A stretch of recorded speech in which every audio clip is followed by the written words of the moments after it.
Donc on va voir un deuxième exemple. Dans ce cas-là, on va déterminer toujours la position de l'image et le grandissement. Donc pour déterminer la position de l'image qui revient à déterminer OA', on va utiliser la formule que l'on a démontrée ici, à savoir OA' est égal à 1 sur OA plus 1 sur F. Donc on remplace directement par les valeurs, on fait une application numérique. Donc OA ça vaut moins 1, donc 1 sur moins 1, plus 1 sur 3 pour la distance focale. Et ça nous donne 1 sur moins 2 tiers. Et donc on va trouver moins 3 demi qui vaut moins 1,5 cm.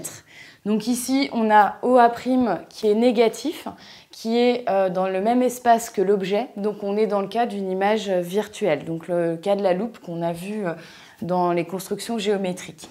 Donc maintenant, on nous demande de déterminer le grandissement gamma. Le grandissement gamma, par définition, c'est A'B' sur AB en valeur algébrique.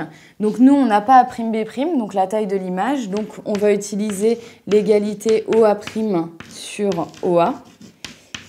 Ici, OA', ça vaut moins 1,5 et OA, ça vaut moins 1. Donc on a un grandissement qui vaut 1,5. Donc le grandissement qui est sans unité. Donc ce qu'on peut dire à partir de ce grandissement, c'est que déjà le grandissement est positif, ce qui veut dire que l'image va être dans le même sens que l'objet et le grandissement est supérieur à 1 en valeur absolue. Ici la valeur absolue ne change rien parce qu'on n'a pas de signe négatif. Donc ça veut dire que l'image est plus grande que l'objet.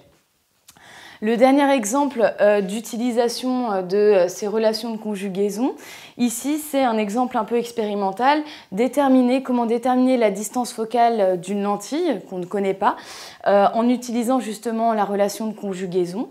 En fait, comment faire? On va, pour différentes valeurs de OA, donc pour différentes positions de l'objet, on va mesurer expérimentalement la position de l'image.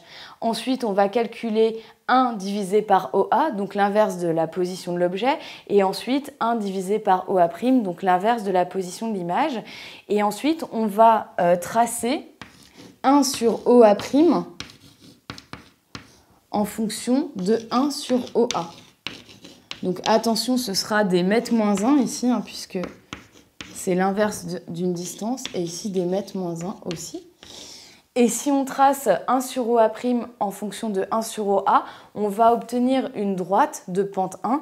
Si la pente n'est pas égale à 1, ça veut dire qu'il y a des erreurs qui ont été effectuées. Et quand on regarde la relation de conjugaison, 1 sur OA' est égal à 1 sur OA plus 1 sur F, on se rend compte qu'ici, la valeur de l'ordonnée à l'origine est 1 sur F.